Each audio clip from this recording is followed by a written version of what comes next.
ভালোবাসার কোন কথাটি কি যে আসল মানে,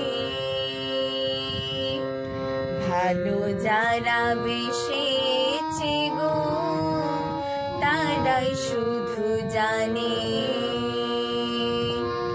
তাই তো যখন শপথ করে বললে ভালোবাসবে না আর, শুনে আমি বুঝে নিলাম তুমি হলে আরো আমার। তুমি প্রেমের পুঁথি পড়ে গেলে অর্থ জানা হলো